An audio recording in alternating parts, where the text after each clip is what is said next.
All right, now we're going to wrap up this book with The Outsider's discussion guide. And then we're getting into Mask with Cher, and I'm so excited because I love that book. And it reminds me of my dad. Anyway, here we go. The Outsiders. Discussion guide. 1. One of the primary themes in The Outsiders is the struggle between the greasers and the Soshis. Describe each group. What is the main source of tension between the two groups? Are the two groups really so different? There's no answer. Oh, I wasn't ready for this. Describe each group. Well, it's kind of like the upside down world, in my opinion, because the greasers don't have identity crisis. They're authentically themselves. They're the underdogs and the misfits. They know who they are, they know what they stand for.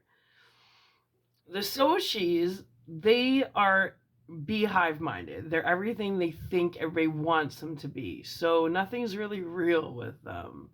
It's all fake. It's just fake. They're chameleons. They become a product of the environment they're part of at whatever moment they're part of it. Yeah. Are the two groups really so different? Oh, 100% they're different. Totally. One's authentic and the other one's manufactured. Trendy. Authentic, that's just true to who you are. And like fine wine, the greaser gets better with time. The Sochi, well, they're chameleons. They keep changing depending on the environment and the people they're hanging around with. So it's like a life of a continuum of an identity crisis. Yeah, like you're there, you're a performer and you don't have friends. You look at your peers as your audience. You're always performing. Where the greasers, they don't perform. They don't have to. They are who they are. And like fine wine, the underdogs and the misfits, they just get better with time. That's true, man. Okay. Second question. What other works have you read that adopt a similar thematic structure? Is there answers to this? Huh. No. What other works have you read that adopt a similar thematic structure? What have I read? Oh, there you go. Mask, which we're going into next with Cher. You know, she was the only woman that hung out with a bunch of bikers. The bikers were her tribe, they were her family. They were authentic. They stood up for her, they stood up for her son. They were ride or dies. And then you had the other people where they wouldn't accept Rocky in the school because he looked different. So they ostracized him. They made fun of him. They humiliated him. Yeah, that's funny. I'm getting into that one next. But yeah, definitely. Um, I don't think this is a book, but the movie Pretty in Pink. Same shit. Different book. You know? Except for she was insecure. You know, she found her power towards the end, but she was insecure. She didn't want the rich guy Blaine knowing where she lived, so she got him to drop her off at the track so he didn't see where she lived. That's really sad. Just like Can't Buy Me Love. The guy mowed lawns for like 2 years to save up for a telescope, and then he decided instead of getting something he wanted for so long, he wanted to be popular. So he basically paid a chick to date him for a month so he would become popular. And then when everybody found out what he did, they were like, "You're the biggest fucking loser out there." Oh, I could go on and on and on. Okay. 3. Have you ever felt like an outsider? Why do you feel that way and how did it make you feel? I've always kind of felt like an outsider because I never have belonged to any one category. And how did it make me feel? It always made me feel empowered, good. I always liked it. I liked knowing that I had friends of different ages, different cultures, different groups, and when one group bored the shit out of me, I could always go and find another group that I like to hang out with. So I always had a variety. That's what I would say. I'm in this world, but I'm not of this world. And that's how I feel with the Matrix and these groups of people. I've never belonged to one particular group of friends, but I could just jump in and talk to anybody. I'm that outgoing. I can talk. I'm confident and outgoing. So no matter where I am, I make friends and I can talk to anybody. Like my sister, she had to repeat kindergarten because she was antisocial. And I remember we would go on holidays every year. We'd road trip all around the states and stuff. And I would have make friends in every little town we went to when we were camping. And I would have phone numbers and pen pals. And my sister hung out with my mom. And something she still does. Like, yeah, and her kid too. Like, what's her kid 23, and one of his best friend is my mom, who's in her 70s. Like, okay. Anyway, um, yeah, I've always felt like an outsider by choice. I'm a loner by choice, and I think that's the difference. It's by choice. I think that maybe if you're a loner because you it's not by choice, it might be different. But I'm a loner by choice, so I've always chosen to be an outsider because I'm an observer. I like to watch. Mm-hmm. Yeah. Yeah. Okay. How did it make me feel? Fucking empowered. It made me feel empowered. It makes me feel like an all dressed chip. I'm nobody's favorite, but I can hang out with anybody. Okay. 4. Do you think that different groups of people are treated differently? If so, how? If not, why not? Do you think different groups of people are treated differently?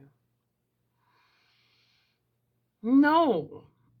I think that whether you're a greaser, soci, a nerd, a book, whatever it is, everybody as part of a different type of tribe is always going to treat another tribe differently because it's like food, it's like culture. You don't really understand, and that stuff that you don't really understand, people naturally judge, and they're usually so wrong about it. And that's why I just like to not be a part of one particular genre of music or I like all music. I like all movies. I like all cultures. I like all religions. Which means I'm just open because Earth is a school. And if you stick to only one food, one type of music, one type of people, one type of movies, only watch the movies that one actor or actress plays in, well, you're closing yourself off to everything. And that's why I spent 24 years in the culinary field. I loved it because no matter what, I love to learn. And when it comes to being in the culinary field, once you master one culture of food, you have so many more cultures to master. So it's like a never ending learning story. And that's what I love. I love to learn. I don't like to cap myself. There's no firmament in my world, let me tell you. Looking at the world with a firmament is a choice. And I choose that the sky is the limit and beyond. Like Buzz Lightyear. Okay.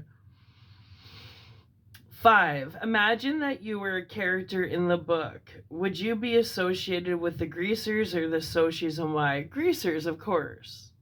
And why? Because I would never want to live my life playing a role, putting a mask on, having an act, having to entertain peers, having to, I don't know. I just couldn't imagine. Like, I don't look at friends like an audience, and I'm not here to entertain people. And if I hung out with Soshis, then I would be scared to leave my house without doing my makeup. Or what if I don't have top of the line clothes? It's a performance and nothing that interests me. And then if you go outside your little square box of cookie cutter, hive mind, then you get ostracized, questioned, judged, humiliated, whatever the fuck it is. And I would hate to box myself in. Yeah, I like to color outside the lines, if you know what I mean. And I like to use every color crayon in my box. It wasn't supposed to come out like that. I like to use every color of crayon in the box rather than just sticking to one crayon. I like to use all the crayons. I like to use all the colors. Why? Because I color outside the box. Because I think outside the box. And I don't box myself in. You getting the theme here? That's where you cap yourself, you limit yourself. And I think that's so stupid. That's why I choose being all dressed chip. Mm-hmm. Okay. 6. Discuss the various attitudes towards fighting found in the outsiders. Which attitudes do you agree with? Which attitudes do you disagree with? Do you feel that violence ever can be justified? No. I don't think violence is the answer. I think that, no. If you have to be violent, then you've surrounded yourself in the wrong environment, a hostile environment, a low vibrational environment. If you have to be violent in the environment you're in, then that's a choice you've made, and you can reconsider your decision at any point. Now, various attitudes towards fighting in the outsiders. Well, Randy, I thought he had, in the end, when he's like, it's pointless. I just don't, it's stupid. Who is a Soshi? It's like he crossed the rainbow bridge and said, I don't want to. He left. Randy was a Soshi that went from his south node to his north node. And I liked that. Because when I read that, I was impressed. I'm like, yeah, I agree with him. You don't have, like, it's stupid. People are young, and some of these fights can get so brutal. You're a teenager, and now you got head injuries for life over what? A chick? Come on, that's retarded. Or over shoes? Somebody's clothes? No. I disagree with that. Fighting, I come from a family of fighters. So I'm a reformed fighter, I guess. I can fight. I was on the wrestling team, man. Oh, I can hold my own if I have to, but why? Doesn't make me feel good if I fight. When I yell with people, fight with people, physically fight with people, I don't feel good. I just know that feeling, and I choose that to take another road. Mm-hmm. Because you can't take that back. No. And eventually, there's always going to be someone that's tougher and bigger than you, and they're going to knock you off your block. You're never ever going to be at the top of the game from beginning to end. There's always somebody smarter, somebody bigger, somebody tougher, somebody better looking. So it's a gamble. That's why I say I have no use in fighting. No, to me, that's beneath me. Because it's energy. And when you fight with someone, you're actually showing people that you care. You care about their opinion. You care about their bullshit. And I don't care to be surrounded by anybody that I have to fight with to prove a point. That's pretty immature. Anybody I want to be around, there is no fighting. It's called communication. I think that's why Zeppelin wrote the song Communication Breakdown, Because when you have a communication breakdown, that's when things go violent. So I choose not to hang out with people that don't know how to use their words and communicate properly. That's beneath me. I've ascended way above that level in life, let me tell you. I just done. When I'm done, I'm done. When I hit that point of no return, I hit the point of no return, and I'll never return. Just like the roommate, I told him, don't you ever contact me again. Don't. He crossed the line. He crossed the line. So 2 days go by, and today my phone goes off, and I didn't even read it. I looked, and it's like, I know you don't want to talk, and I wouldn't even read it. I'm like, I will not even respond to this.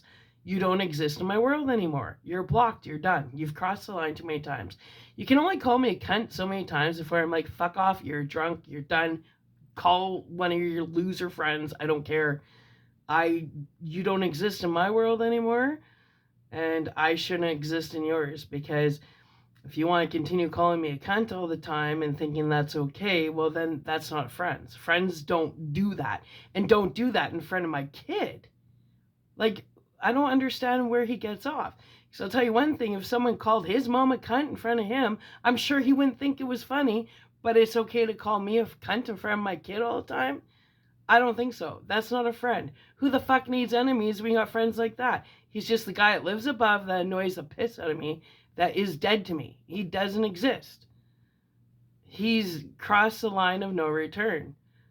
I'll be cordial, but I will never return a text. I will have no intentions of talking to him unless here's your mail or landlord's coming by, fine.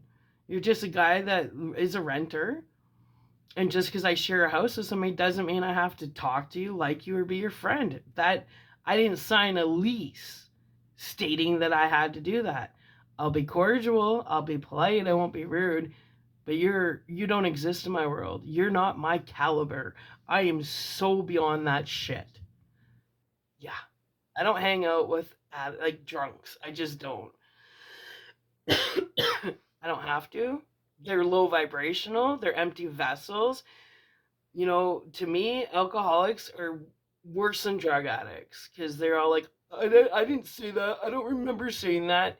Well, because you're drunk. And of course you don't remember. Very convenient. But the people that are sober, they remember everything you say. And there's nothing cool about it. And I'm not going to be your audience. Call up one of your loser friends and just go with your little hive mind crew. Because I don't have time for anybody's shit like that. No. I'm not putting up with disrespect from anybody. I'm fucking done. And if people don't understand how serious I am, I'm dead serious. I am done with being disrespected, lied about, smear campaigns. I am so finished. Yeah, you guys can just go take a flying hike as far as I'm concerned. I don't care. I don't care. Because nobody, like, don't you think if I missed any of you guys, I would call? Being alone has been the most peaceful part of my life. I love hermit mode. I love being isolated, and I love not answering my phone. That's right. Because this is my life.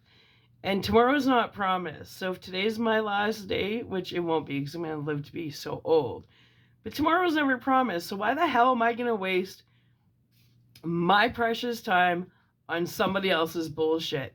Those days are fucking over. I don't think you guys understand. I know you were so used to me taking it up the ass dry and listening to everybody's bullshit and letting everybody walk all over me. Jake's dad used to say, you're such a jelly spine all the time.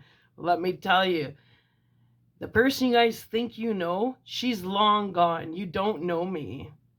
And you really shouldn't be testing me. You really shouldn't, because you're playing with fire. Like, I have no use for you guys. None. If you want to disrespect me, there's no room for you in my life. You want to call me a cunt in front of my kid, you'll never be a part of my life again. You want to be a fucking drunk? Go find your own crew, man. I don't even drink. Yeah, that's how I feel.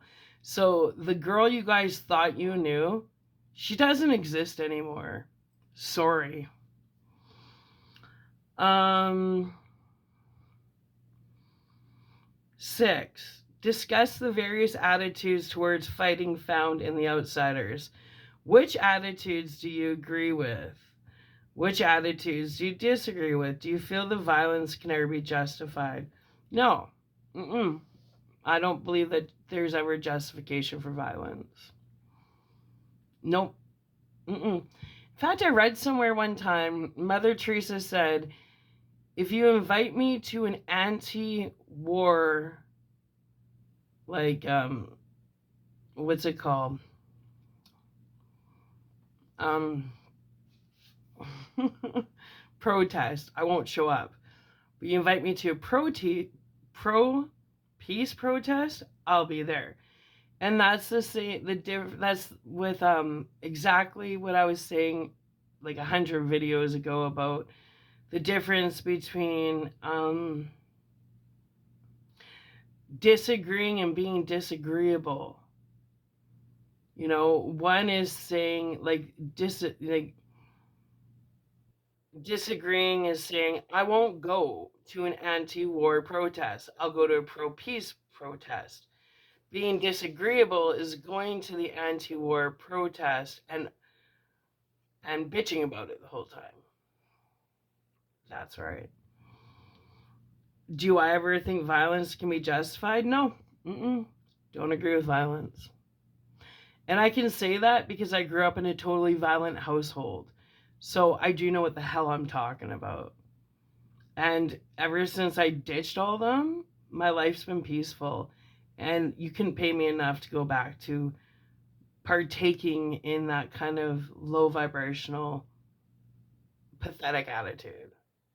No, sorry. It takes two to fight. So if people want to fight with me, I'll never engage in that. Therefore, you look like a schizophrenic fighting by yourself, right? Right. 7. Who is the narrator of The Outsiders? What point of view is it told in? Well, Ponyboy is the narrator and is told in his point of view. What effect do you think this has on the story? Well, it has the effect of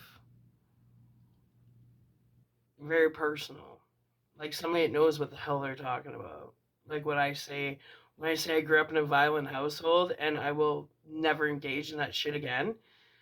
That'd be like me narrating the story. Like my book I wrote that my mom and sister stole. They can't even translate my book because they all stole it. That was my point of view.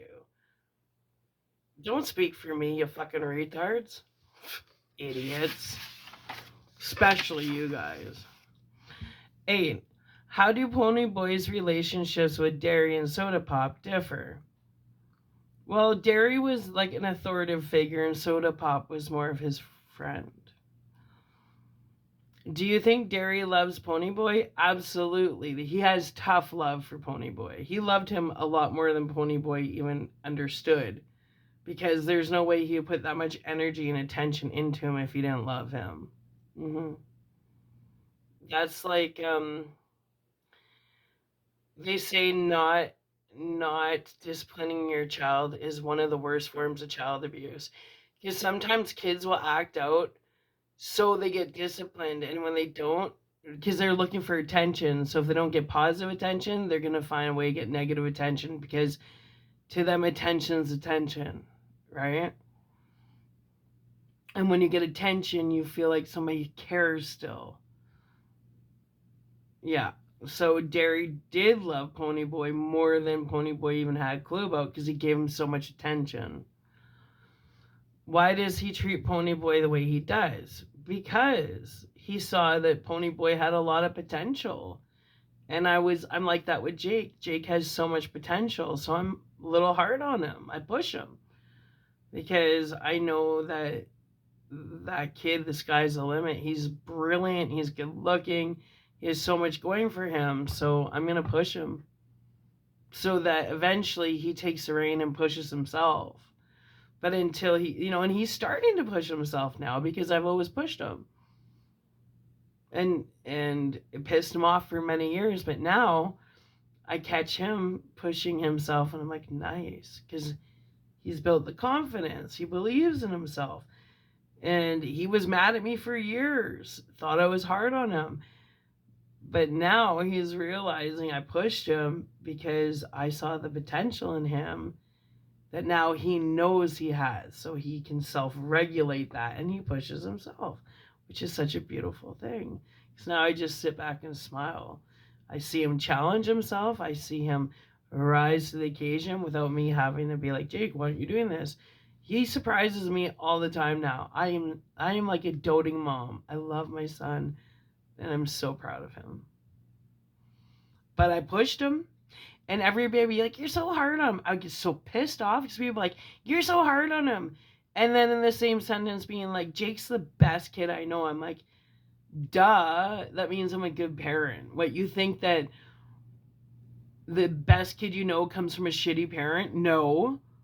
It's because I push them. And then these people are like, you're so hard on your kid. Their kids are little fuckers that they bitch about all the time, but they let them get away with everything. I'm like, you guys are morons. Maybe you should have been tougher on your kid. I've never raised my hand to my kid, but if he was being a moron, I told him he was being a moron. I'm like, my kid's perfect. Because then you turn out like my sister, my mom. Yeah, denial, denial, denial. Right? Yeah. Liars and thieves that have complete identity crises that are so fucked up in the head that they lie and lie and lie. They forget their lies. They lie so much that they believe their lies, that they have to lie to get themselves out of lies. They're stuck in a spider web that they will never get out of.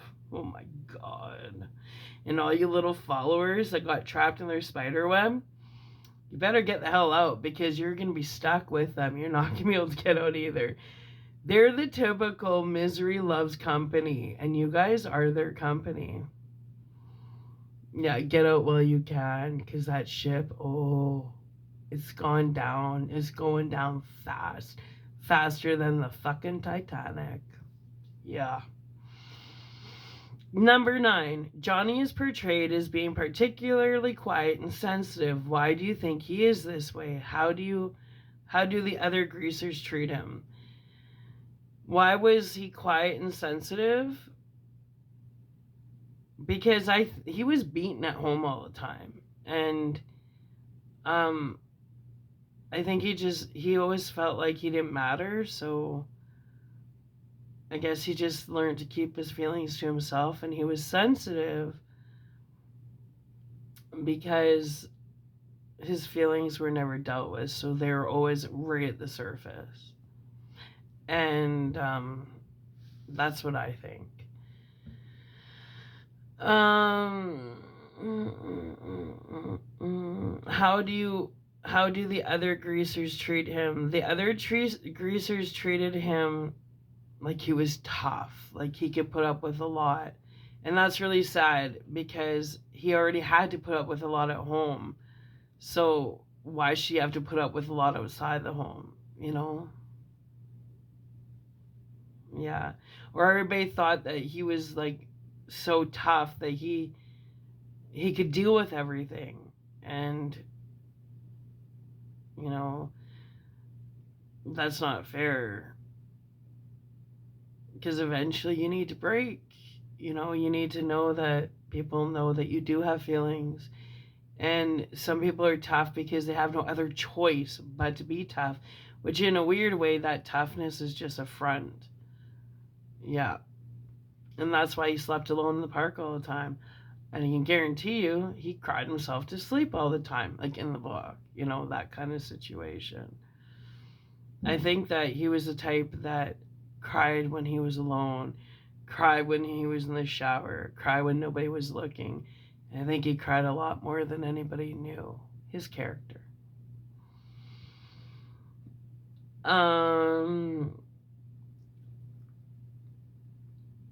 10. Why is the gang so important to Johnny? Because they were his family. He didn't have a family life, so the gang was his family. How is his family situation different from that of Ponyboy and his brothers? Well, Ponyboy had the love and support of his brothers. Derry was like a father figure, and Soda Pop was like a buddy brother, like kind of the mother a little bit. They were tight. Even though they fought a lot, they were tight. And Johnny didn't have that, and that's why the gang was so important to Johnny, because without that was his family. Yeah.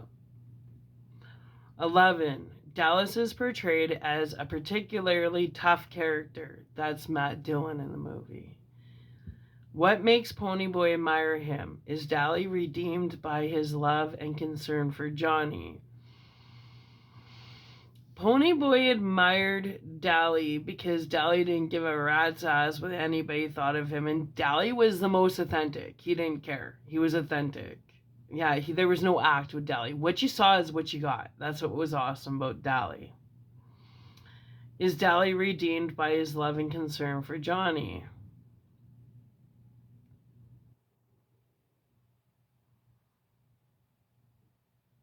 In Ponyboy's eyes, I think so.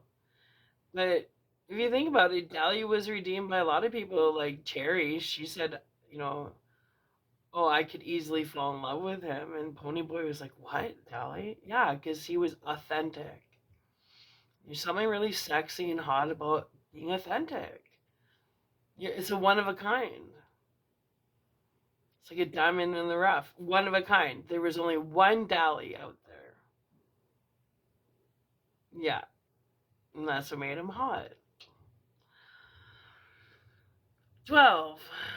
Ponyboy says, I lie to myself all the time. What do you think he means by this? And why do you think he does it? Do you ever lie to yourself, and why? Ponyboy says, I lie to myself all the time. Well, kind of like when he kept lying to himself, saying, Johnny's alive, Johnny's alive.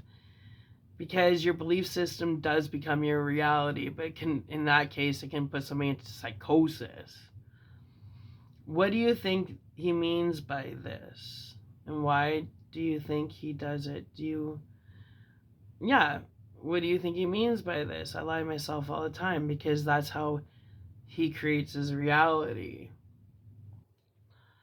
Why do you think he does it? So he can jump timelines almost. Do you ever lie to yourself, and why? I used to lie to myself before this whole pathetic humiliation situation you fuckers all put me in, but I don't lie to myself anymore. Yeah, I call a spade a spade. I don't make up excuses for wolves in sheep's clothing. A wolf is a wolf and a sheep is a sheep, and I'm not going to paint dots where I see stripes. And it took to 45 to finally accept the fact that just because you see potential in people, you can't change them. The only people can change themselves. And I think a lot of people played on the fact that I saw their potential, so they would string me along and play me as a fool. But now I see the truth for what it is, and a spade is a spade. And that's right. 13. What does Cherry tell Ponyboy is the difference between the Soshis and the Greasers? How does this differ from Ponyboy's perspective on the situation?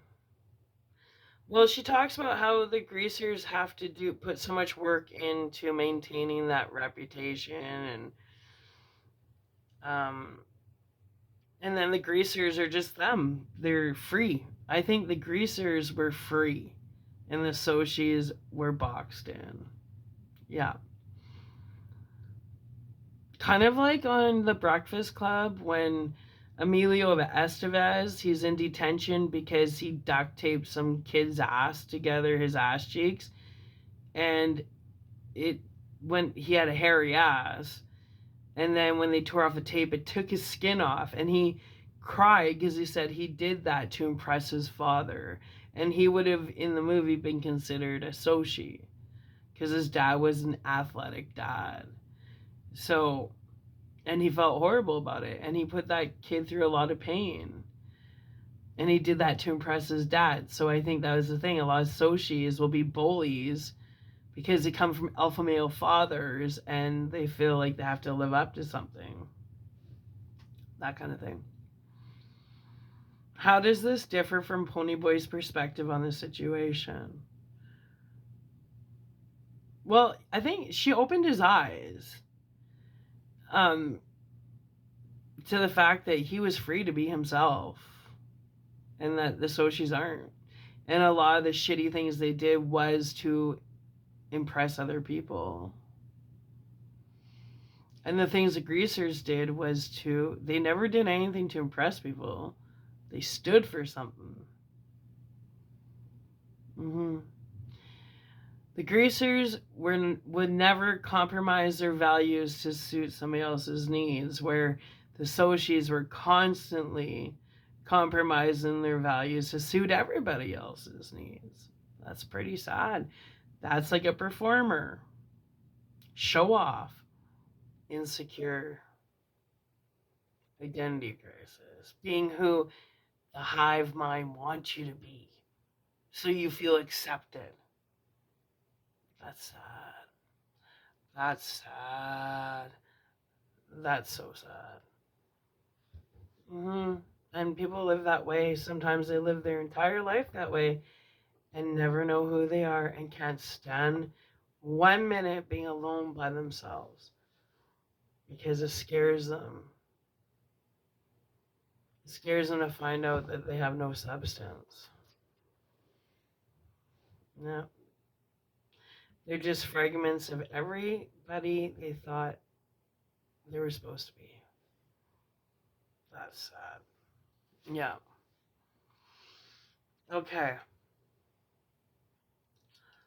14. Ponyboy says, Johnny and I understood each other without saying anything. What does he mean by this statement? Well, they were almost like telepathic. Like, let's say when somebody has a little facial expression, when you're really close to somebody, you know exactly what they're thinking without having to ask what they're thinking. Have you ever had a relationship with someone who you understood or who understood you without having to say anything? Oh yeah. Jake and I are like that. 15. When and how did Ponyboy's parents die in a car wreck? And it was, I think, the year before. How were him and his brother's lives changed by this? Well, they were totally changed by it. In fact, he kept saying that Derry was way harder on him than his dad ever was. And it changed Derry because Derry was more of a Soshi. He was an athlete. He would have had a huge career. He would have been the one that escaped it because he didn't want to be in the hood. And when his parents died, he stood up and took care of his brothers. He stepped in as the parent. So he ultimately sacrificed his future to do what he knew he had to do. So I think if anything, it affected Derry the most. Because Derry he sacrificed himself for the family. Yep. Okay. 16. How many questions are there? Okay. We're on the last 6 questions. 16. How did Johnny's prior experiences with the Soshis affect his behavior in the park? Well, Johnny had been jumped because in the beginning he was talking about the scar across his eye from the rings. So his previous experience with the Soshis made he got really nervous around them. Yeah. Does the fact that he was defending his friend's life justify his actions? Why or why not?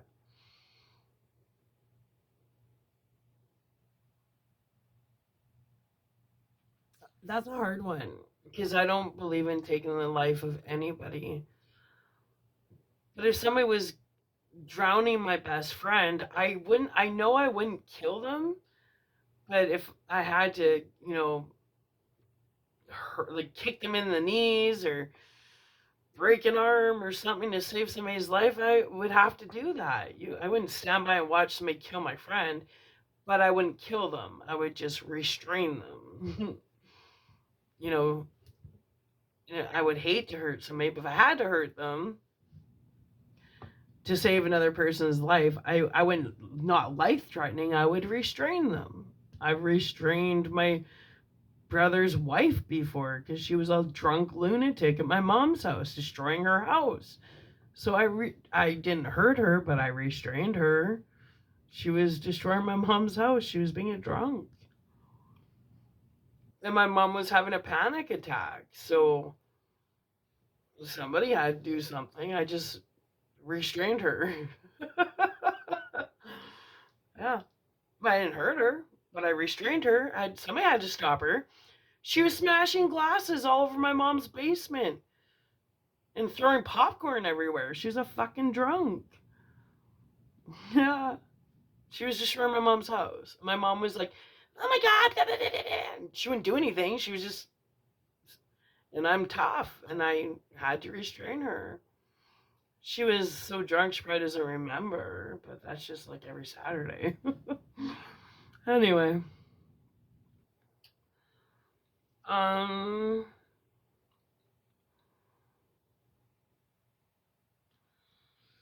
17. What is your definition of a hero? Do you think that Johnny Ponyboy and Dallas are heroes? Explain.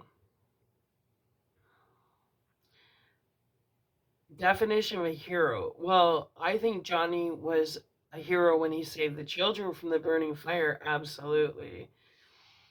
I think Ponyboy, um,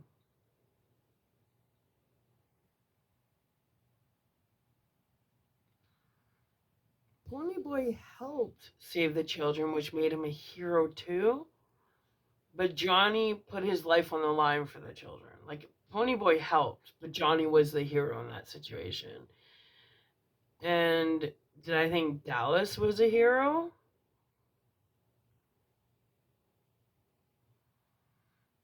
Not really, because he was like, just leave the kids to die. Like he was all mad. So I didn't find him a hero.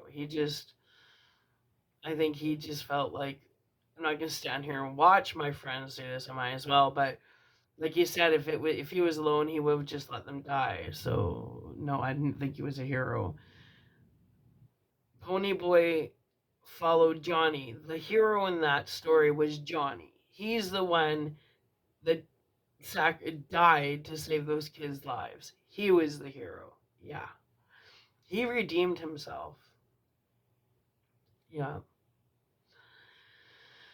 18. Ponyboy says that he would rather have someone's hate than their pity. Why do you think he says this? And that was with Court, where he said he didn't want the pity of the Soshi's parents. He'd rather have their hate.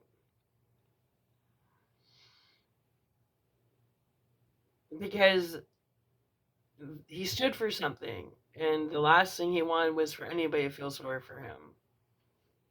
Yeah, that was an insult. Yeah.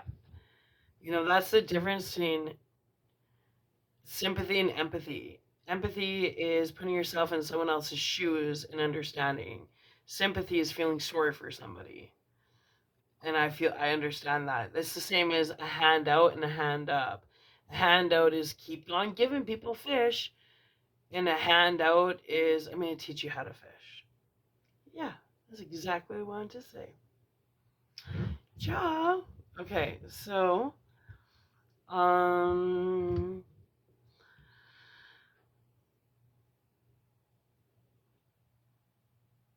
19. Ponyboy says Johnny didn't have anything to do with Bob's getting killed. Why do you think he means this? Does he believe that this is true? I think because Johnny had died and he didn't want him being known as the kid that killed somebody. trying to kind of rewrite history to the point he was going to take the blame for it because he was protecting his best friend. He was trying to protect the little 16-year-old's legacy that he had, that kind of thing. Standing up for his brother. You know what I mean? Brother from a different mother. um, do you think he means this? Does he believe this is true? No, he says he said that because he was trying to convince himself if he wouldn't accept that Johnny was dead, he wasn't dead. So it's like that self-fulfilled prophecy where it's like if I keep telling myself he's alive, then he's alive. And if I keep telling myself that Johnny didn't kill the Soshi, then none of it happened. And it's just a dream, and I'm going to wake up one day from this dream. That's what I think it was. Which can quickly, when people do that enough times, that will lead to psychosis. Uh-huh. Okay. Does he believe that this is true? No. He wanted to, but he knew. He never truly believed it. He was just lying to himself, right? 20. Johnny leaves the copy of Gone with the Wind to Ponyboy. Why is this significant? Who does it illustrate? How does it illustrate their friendship? Because he says, stay gold. Stay gold. Stay pure. And I think it's also, it was the only peaceful time Johnny had in his life was when they were hiding out in the church, reading the book. And I think that by leaving him the book, it was leaving him with that memory. That's sad. I don't want to cry again. The Outsiders always makes me cry. Okay, how does it illustrate their friendship? Well, it illustrates how sacred it was to them and that Johnny wanted Ponyboy to stay pure. Stay good, stay pure, stay golden. Right? Don't let things that happen in life taint you. Take the blessing and the lesson and keep ascending higher. Right? Learn. Earth is a school. Take the blessing and the lesson and rise above the occasion. And I think that it kept Johnny's spirit alive, right? The book was significant. It almost made Johnny immortal because that memory. Yeah. 21. Examine Robert Frost's poem, Nothing Gold Can Stay. What do you think the poem is saying? Well, I think it's kind of like once, there's that pivoting moment where you just lose your innocence. Your innocence of life is rose-colored glasses. And once you take off those rose-colored glasses, that's where you see things for what they are. And nothing gold can stay. That's where, once the veil of illusion's lifted, you take the rose-colored glasses off and you see things for what they really are, then you have to face reality that when truth is right in your face, you can't deny it.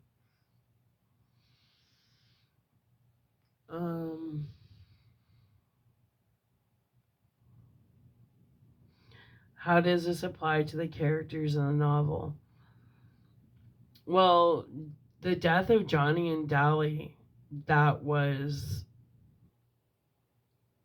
when things stopped being golden, when they realized life's not a joke, this is serious, and there's that pivoting moment where it will never be the same again, right? What does Johnny mean when he tells Pony to stay gold? I think he tells him just always find the silver lining in all situations. You gotta look at it from the golden angle, not the tainted angle. Find the silver lining, learn the lesson and the blessing, and don't let anybody break your stride. Keep going, right? Right. 22.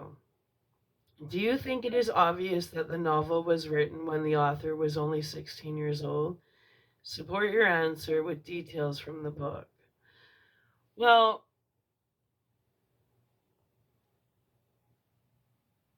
I think the slang, calling cigarettes weed, calling the police fusses,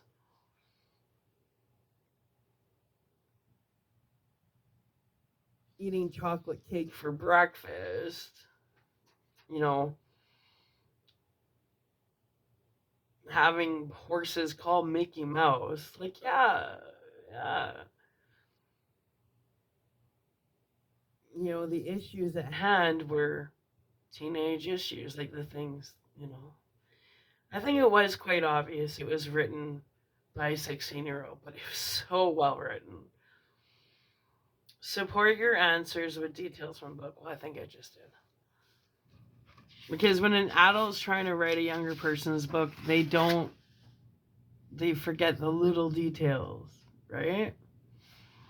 Okay. And she sure understood, like S.E. Hinton was a woman, and she sure understood the dynamics in high school between the greasers and the Socs. Like, up until I read that, I actually, for some reason, I convinced myself this was based on a true story. So it definitely felt like it was written from a personal experience perspective, and it was. Tonight I'm like, whoa. I actually, for some reason, convinced myself that this was a true story. But I mean, a lot of the things that happen in this story are based on true events. But I actually thought the whole thing was a true story until this week. I think because it got my imagination going, and so many people, when you're a teenager, that's why everybody reads in junior high. You can relate to it, right? It was relatable for teenagers. I think everybody needs to read The Outsiders. All teenagers need to read it, and all adults, because reading it 30 something years later, I'm like, man, I've learned a lot about life since then. I'm so glad I'm not stuck still in that 16-year-old mentality. I wish everybody else could say the same. Okay, we're going to upload this, and then I don't know what this is about. There's another little section. It says, turn the page to read an excerpt from That Was Then and This Is Now. So I think it's supposed to be from a futuristic point. I don't know. We'll find out. I bought this from Amazon, and it's totally different. Like, it's the same book, but it has all these additional things in the back, which I think are really cool. I like it. More like a learning guide. I didn't realize I bought the teacher's copy. Okay, so let's upload this, and then we're going to get into That Was Then and This Is Now. All right. Love ya. Stay tuned. Okay. Bye.